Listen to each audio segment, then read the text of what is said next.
No início desse mês de agosto, o presidente Luiz Inácio Lula da Silva aprovou a regulamentação do hidrogênio verde. O grande potencial do hidrogênio verde está em não gerar emissões de gás carbônico ao ser produzido a partir da eletrólise da água. Então, ao ser usado como combustível, por exemplo, emite apenas água. Por isso, está no horizonte o uso da indústria em setores essenciais e intensivos em carbono, caso de fertilizantes, siderurgia e transportes. E é no Nordeste brasileiro que está um dos primeiros polos de desenvolvimento para esse combustível e tecnologias associadas ao hidrogênio verde. Para conversar sobre essas perspectivas, o Jauli, podcast de energia do Jota, recebe Osiel Alves, diretor de inovação e tecnologia do Senai Pernambuco. Esse podcast é uma parceria com o INTER, o Instituto Brasileiro de Transição Energética. E eu sou Felipe Seligman, cofundador do Jota.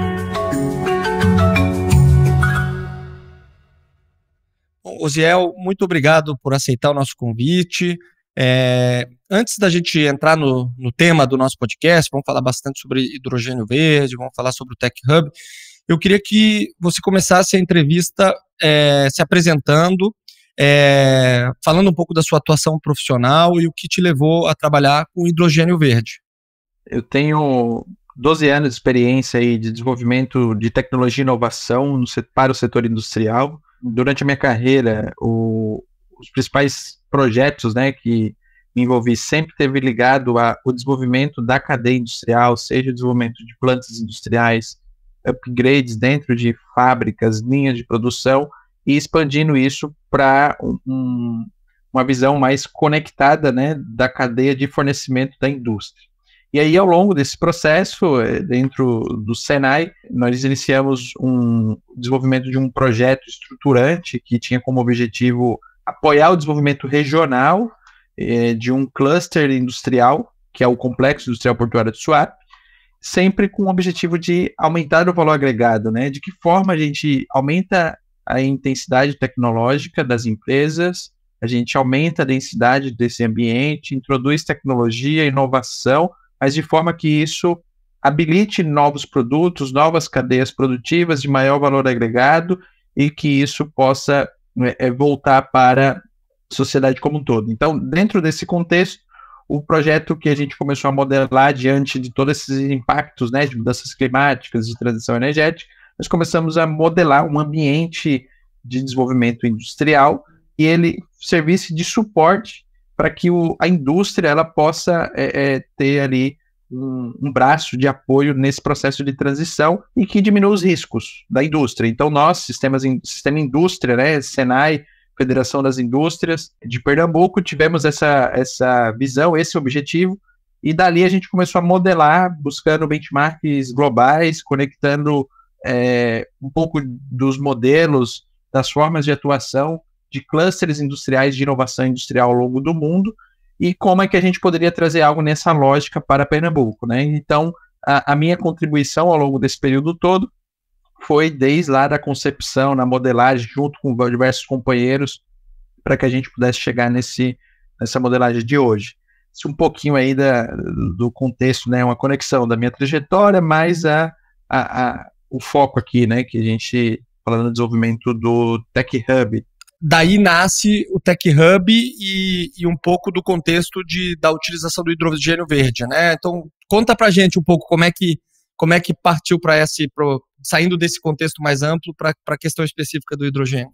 Bem, nós estávamos modelando um ambiente que pudesse dar suporte ao Complexo Industrial Portuário de Suape, né? E para isso nós tivemos que olhar para o contexto regional, né? Quais são as vocações, quais são as capacidades instaladas dentro do complexo. Então, o complexo, quando a gente olha o raio de influência, a gente está falando na média de 200 indústrias dentro de um cluster, 200 empresas. E dali temos atuações desde alimentos, bebidas, farmacêutica, petroquímica, mas é um ambiente muito focado em granéis líquidos, logística também muito forte. E a partir disso, nós buscamos conectar as capacidades regionais já existentes com as mega tendências globais. Como é que a gente junta essas coisas? E daí o hidrogênio, ele vem sendo discutido há anos, mas ele teve um boom, né, nesses últimos anos, como um vetor estratégico, um vetor energético que pode ser muito estratégico para apoiar esse processo de transição energética. Então, daí a gente começou a olhar bem para o hidrogênio. Então, Isso em que época, mais ou menos, em termos de anos e período? O Tech Hub, ele nasceu entre 2021 para 2022. O conceito inicial.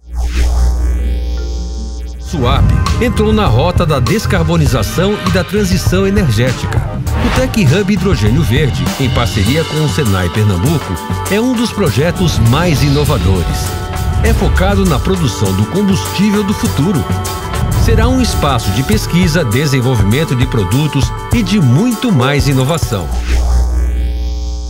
Então, dali a gente começou a modelar e atrair possibilidades e projetos que pudessem serem agregados, ou seja, tem projetos de tecnologia e inovação isolados acontecendo no Brasil como um todo, mas como é que a gente cria sinergia entre esses projetos, agrupa eles, traz eles com o objetivo de resolver problemas mais estruturantes? Como é que a gente tem uma missão de mais alto nível dentro de uma região, ou de um país, ou de uma nação, e a gente trabalha para conectar os projetos, né, de pesquisa aplicada de forma sinérgica e agrega tudo isso para que realmente avance o desenvolvimento de uma tecnologia ou impulsione o desenvolvimento de uma cadeia produtiva, que é um tema que ainda é de fronteira, né? E dali a gente começou a identificar que o hidrogênio tem muitos gaps, muitas possibilidades,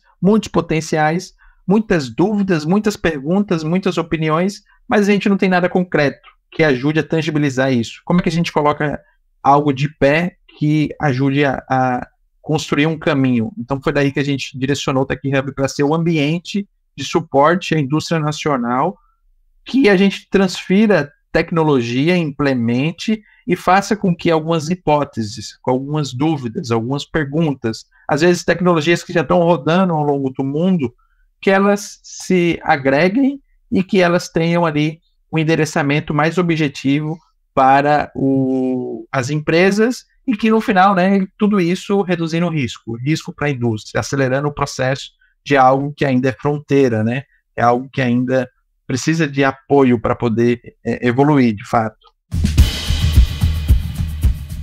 Esse podcast tem o apoio do Instituto Brasileiro de Transição Energética. O INTE é um think tank do setor energético formado por associações de classe dos segmentos de óleo e gás, energia elétrica, combustíveis e derivações. A gestão é autônoma e apartidária.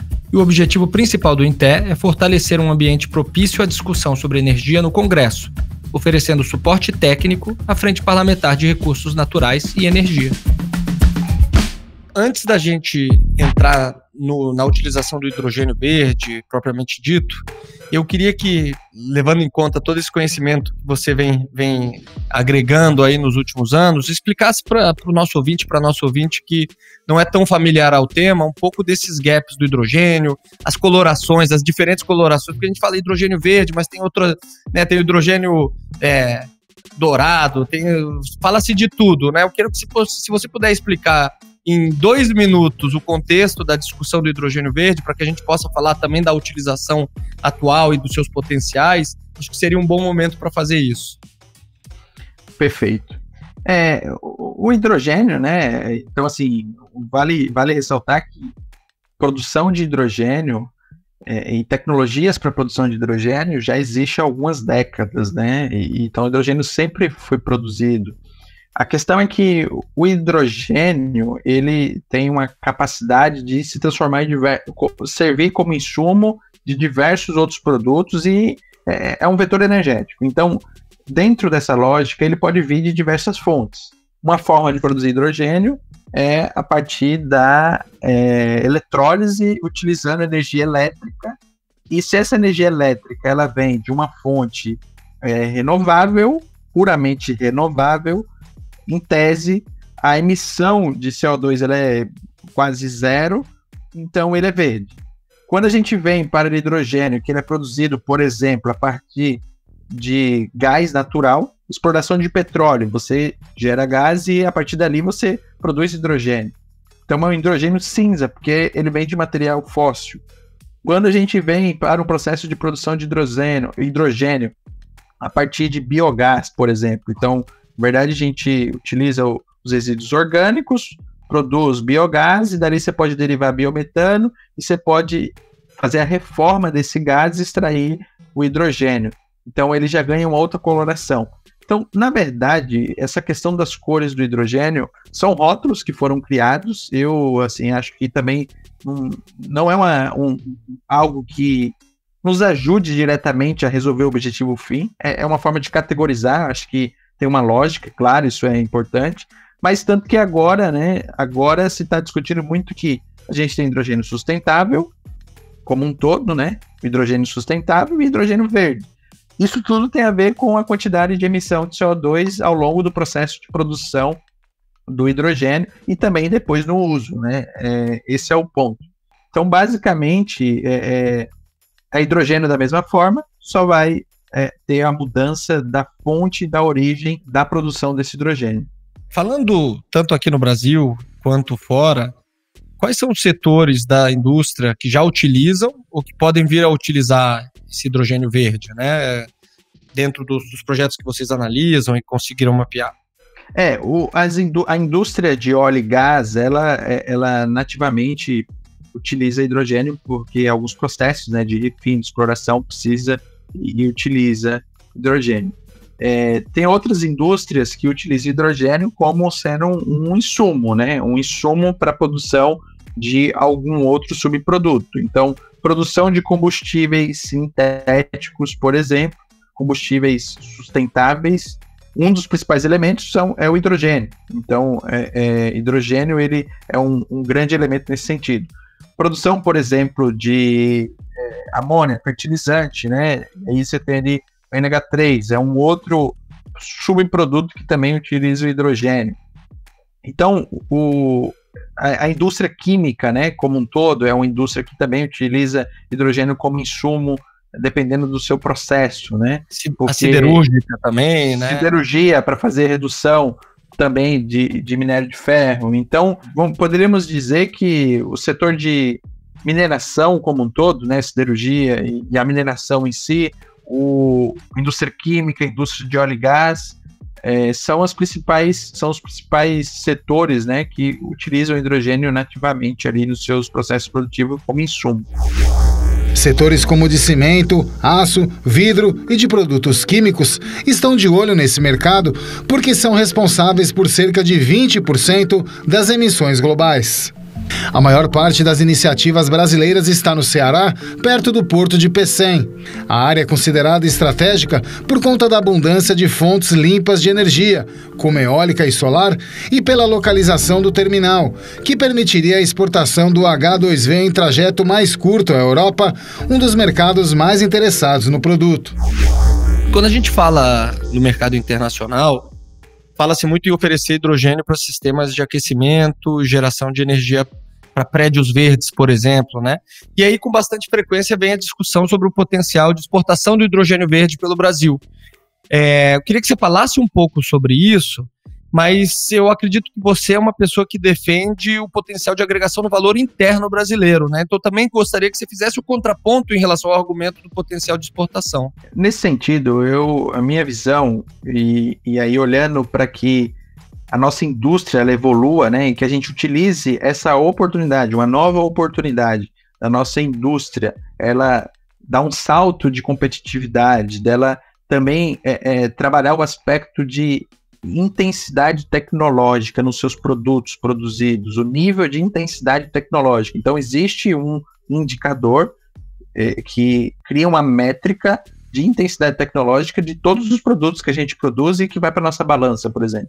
E considerando essa necessidade global de hidrogênio, eu defendo muito que nós temos dois grandes mercados, o mercado de exportação e o mercado interno. Se a gente olhar para o mercado interno, além de movimentar recurso, capital e fazer a indústria movimentar, ela traz um grande benefício que é a agregação de valor. A gente desenvolve produtos de alto valor agregado. Então a gente produz hidrogênio para chegar em combustível específico para aviação sustentável. A gente produz hidrogênio para produzir metanol. Metanol é um grande insumo de indústria química, por exemplo. O Brasil importa tudo, a China domina esse mercado. A gente olha para o hidrogênio para ser um grande vetor de alavancar nossa indústria de fertilizante, ou desenvolver, na verdade, essa indústria no Brasil.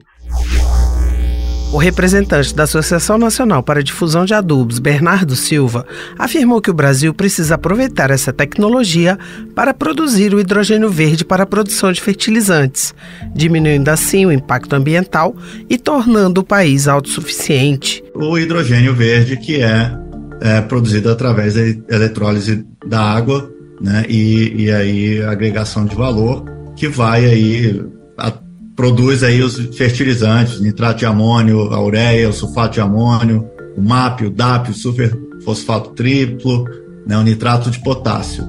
Então é absolutamente interligado. Então, além do próprio uso do hidrogênio, então essa questão de trabalhar o desenvolvimento interno, a gente tem esses dois ganhos. O ganho de desenvolvimento e volume de capital, mas principalmente de conhecimento e agregação de valor. O mercado externo, ele é super estratégico, porque essa conta, né, é um mercado que precisa de escala, então essa conta para a produção interna, eventualmente ela pode não compensar de imediato, então quando você junta ela com a demanda externa, exportação de hidrogênio, isso vira um mercado gigante e global. Então daí faz sentido sim, é extremamente estratégico, até para captar investimentos externos, transferir tecnologia, produzir hidrogênio e exportar.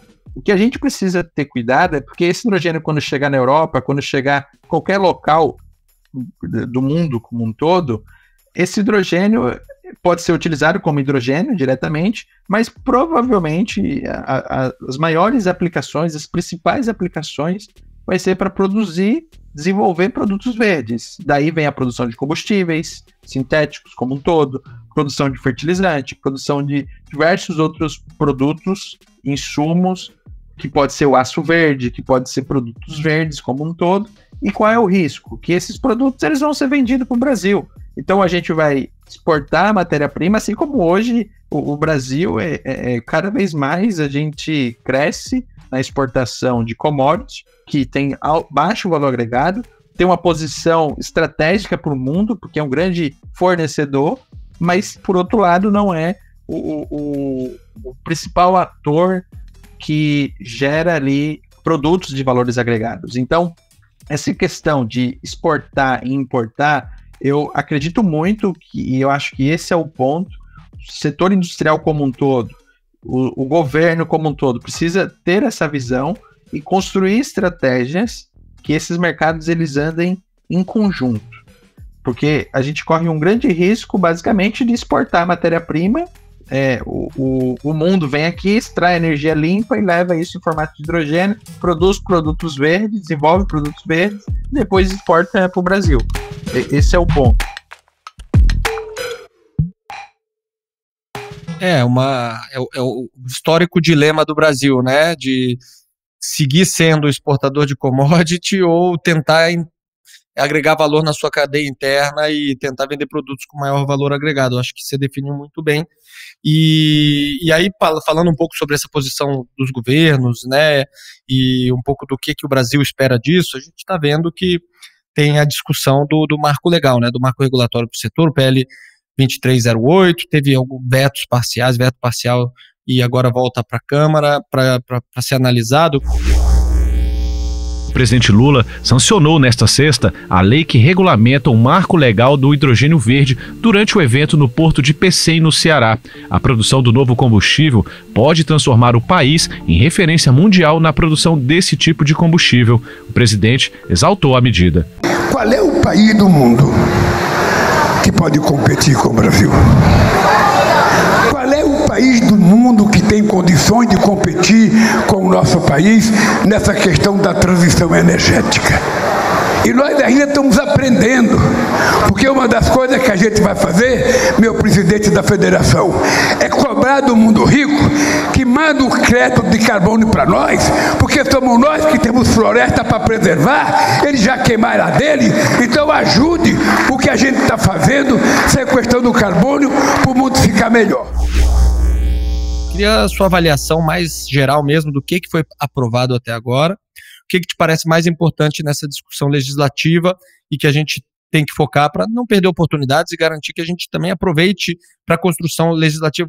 Muito do que se fala nesses ambientes, né, de energia e a posição brasileira em relação a esse mercado, fala-se muito que o problema do Brasil é um problema regulatório e legislativo, né? Então eu queria a sua opinião sobre o que está sendo discutido na Câmara de uma maneira mais geral mesmo. Bem, minha avaliação é que já demos um grande passo, o Brasil precisava ter isso e poderia ser muito mais rápido, mas ok, que bom que estamos nesse momento. Os principais aspectos eu destacaria assim, em relação a incentivos, aí, basicamente estabelecer, né, a REHIDRO, que define regimes especiais de incentivo. Esses incentivos eles são fundamentais, então basicamente ajuda, é super estratégico, tem que existir, mas assim, eu considero isso como um incentivo que tem que existir para temas de fronteira, né? Você tem que diminuir o risco. O papel do governo é ajudar nesse aspecto. Tem que diminuir o risco para as indústrias e para o mercado externo. Daí vem benefícios fiscais junto, né? Em geral. Então, no final, é uma ótima, e a nível de governo, é uma das ações que é o que o governo pode fazer. E em termos de regulação, acho que a ANP, né, que basicamente vai regular as atividades de produção, transporte, armazenamento, tudo isso também vai estar conectado, né, com a Política Nacional de Hidrogênio. Um ponto super importante são as regras, né, os parâmetros para certificar. Eu acho que a certificação do hidrogênio é um tema estratégico transversal e assim, em termos de gestão de risco, se estabelece algumas questões, né, de ter os planos de gerenciamento, plano de ação emergencial, porque é uma indústria de alto risco, uma indústria crítica. Então, eu acho que a gente tem um pacote mínimo interessante que ajuda agora sim a caminhar com o desenvolvimento dessa cadeia industrial, porque os principais aspectos, né, em relação às regulações, o que precisa ter, como é que você lida com a questão de segurança, as questões regulatórias, quem comanda esse negócio, então isso fica definido, como é que a gente certifica para garantir que o hidrogênio ele emite mais ou menos carbono, né, e daí a gente gera um aspecto de valoração do produto, e tudo isso conectado com os incentivos. Eu vejo que esse pacote, ele favorece, ajuda a gente a impulsionar essa indústria, para que a indústria nacional, para que os investidores externos comecem a olhar para o Brasil de forma mais estratégica. Porém, eu acredito que falta um complemento, na minha visão, porque o que acontece? Dito tudo isso, o que a gente precisa agora para desenvolver essa cadeia industrial no Brasil? E aí não é só produzir hidrogênio, né? A gente precisa montar uma cadeia, a gente precisa desenvolver competências, pessoas para ter capacidade de atender as demandas, a gente precisa desenvolver a cadeia industrial, precisamos de máquinas, equipamentos, os produtores de equipamentos, tecnologia, que vai fomentar a construção dessa indústria. Depois a gente precisa habilitar a sinergia entre essa cadeia. Então, não é simplesmente você vir, instalar uma planta de produção de hidrogênio e conectar uma planta de produção de metanol, por exemplo, e você fornecer isso para embarcações. Observe, tem diversos aspectos que eles não estão resolvidos, porque, a princípio, a demanda ela existe no mercado, mas o demandante ele já tem, a princípio, hoje, um produto que ele está usando.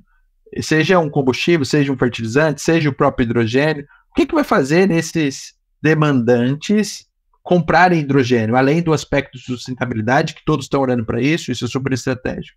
Precisa-se ter outras estratégias que, de fato, olhem o desenvolvimento de ponta a ponta da cadeia industrial. Porque senão a gente só tem o básico. Assim, a gente tem ali as regras gerais, alguns incentivos, mas por outro lado é assim, olha, tá aqui indústria, vai lá. O que eu acho que a gente tem que fazer é identificar formas de conectar a demanda nacional, porque essa demanda nacional ela pode ajudar a impulsionar uma habilitação de curto prazo dessa cadeia e criando um caminho com a demanda internacional. Porque a demanda internacional ela é mais longo prazo, ela é mais complexa, ela tem outros requisitos, outros olhares que precisa ser atendido também estrategicamente global. Mas quando a gente junta essas coisas e tem uma macroestratégia, que, por exemplo, poderia estar dentro da Política Nacional de Desenvolvimento Industrial, que está olhando o desenvolvimento dessa cadeia, isso ajuda a gente a complementar. Assim como tem uma iniciativa super interessante, que foi a chamada estratégica da ANEEL para incentivo ao desenvolvimento do hidrogênio verde, né? Habilitou uma chamada estratégica de P&D, Pesquisa e Desenvolvimento, que permitiu fazer investimentos específicos em plantas maiores que já atendem a um nível comercial, vamos dizer assim. Então, é mais uma iniciativa que é agregadora. Então, coisas como essa, ações como essa, que a gente precisa ter mais, para que realmente não tenhamos aí um voo de galinha, vamos dizer assim, que a gente consiga colocar o Brasil num posicionamento global. Sim, perfeito. E para terminar, para a gente não se alongar muito, eu queria trazer um pouco disso que você está falando para a realidade local, ou seja, você está envolvido em Pernambuco, mas ao mesmo tempo você deixou claro aqui na nossa conversa que parte da missão do Tech Hub é dar suporte para a indústria nacional, né? Como é que eu queria que você fizesse uma avaliação final sobre a importância de estar em Pernambuco e dessa visão local para ampliar a discussão e para fazer esse trabalho chegar na indústria nacional e fazer isso de alguma maneira repercutir em outros lugares e em outros polos industriais brasileiros. Bem, então, basicamente, a forma de conseguirmos contribuir, apoiar esse movimento nacional, nós estamos, o Tech Hub é um parque industrial de tecnologia e inovação, ou seja, ele é um ambiente industrial para apoiar o desenvolvimento de cadeias industriais, olhando para a transição energética, descarbonização e dando ênfase no hidrogênio. Então, o nosso objetivo nós estamos dentro de um complexo industrial portuário que tem uma cadeia industrial ali, e dentro desse ambiente, a gente tem um outro ambiente, que é o Tech Hub, que permite que a indústria reduza e acelere esse caminho de desenvolvimento de um novo negócio. A ideia é que o Tech Hub, a partir de plantas piloto, e aí a gente fala de plantas piloto, não significa o porte pequeno dessas plantas, mas que sejam plantas pioneiras, que a partir disso a gente comece a desenvolver e incentivar essa cadeia a acontecer. Então, em Pernambuco a gente tem indústria petroquímica estabelecida, temos o agro, né, muito forte, a fruticultura devido aos aspectos de petrolina, temos a parte de biorefinarias, a parte da produção de etanol também muito forte, e temos um complexo industrial portuário, uma operação de porto muito bem estruturada, e é um porto que é líder em granéis líquidos, ou seja, em combustíveis, óleo e gás. Quando a gente junta todos esses elementos, isso permite o Tech Hub ele ter conexões diretas com a indústria e criar um cenário, um ambiente que as indústrias nacionais elas possam vir, rodar um projeto de menor porte, a nível de pesquisa aplicada, mas avançando para os níveis de maturidade tecnológica mais alto, olhando, colocar o produto no mercado, desenvolver essa solução naquele espaço, reduzindo o custo de espaço industrial, toda indústria nacional e internacional tem como colocar um projeto dentro do Tech Hub sem custo do espaço. Utilizar as infraestruturas, plantas pilotos habilitadoras que nós já tenhamos instaladas e a partir dali instalar novas plantas para desenvolver um produto. Então, por exemplo, esse ano, em outubro, estamos previstos aí para já startar a nossa primeira planta de produção de hidrogênio. Então, nós já teremos hidrogênio lá. Agora, tem uma indústria que quer, por exemplo, aplicar hidrogênio para empilhadeiras. Então, mobilidade, ela pode vir e colocar um projeto e utilizar parte da estrutura que nós temos. Então, a indústria que deseja produzir combustíveis sintéticos avançados. Ela pode instalar um projeto, implementar um projeto naquele espaço, utilizando a estrutura que tem, complementando a estrutura. Então, esse ambiente do Tech Hub, ele ajudará as indústrias a acelerarem o processo de desenvolvimento da cadeia industrial, porque na medida que a gente roda um projeto como esse, no ambiente fabril industrial real, a gente está desenvolvendo pessoas, a gente está trazendo os parceiros, trazendo as empresas que ajudam no aspecto de produção, distribuição, transporte, armazenamento, fornecimento de insumos. Então a gente começa a agregar dentro do projeto ali, de um projeto piloto inicial, já todos esses elementos, e a partir dali funcionando, validando, a indústria pode ir para um ambiente maior, até mesmo no Complexo Industrial Portuário de Suape, ou qualquer outro local do Brasil, e colocar o seu grande empreendimento. Mas ela já tem ali uma rota que já foi validada, que já foi testada, que já foi desenvolvida naquele ambiente.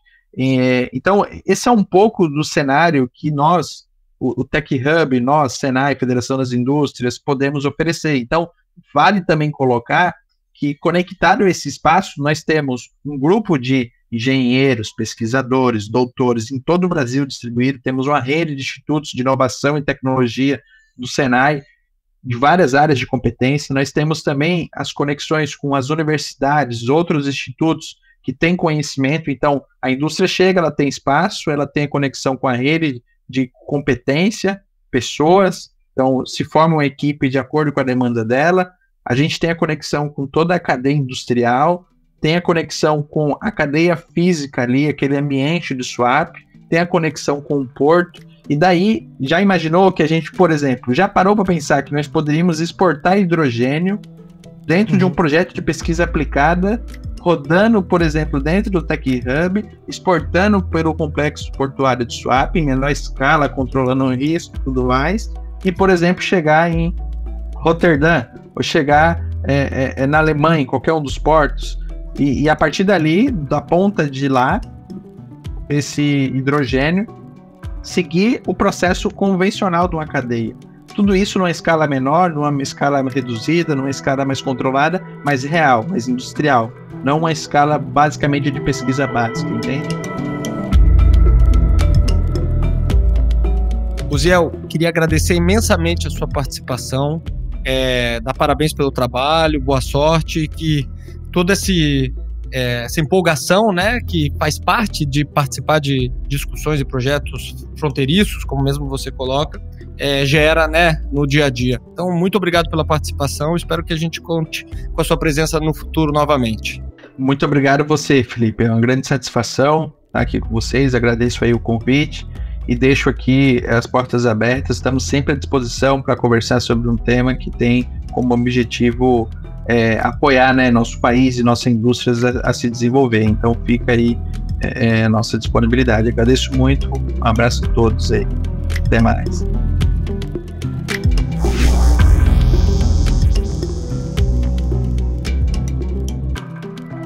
Esse foi o Joule dessa semana. O podcast de energia do Jota é uma parceria com o Instituto Brasileiro de Transição Energética, o INTE. A produção é do Estúdio Jota, a nossa área para guiar marcas a pautar o debate público e impactar tomadores de decisão. Nesse programa, colaboraram João Guilherme Lacerda, Letícia Paiva, Luiz Viviane, Thiago Aguiar e André Rossi. Foram usados áudios do Complexo do Suape, TV Cultura, Rádio Câmara e do Agro Mais. Até a próxima!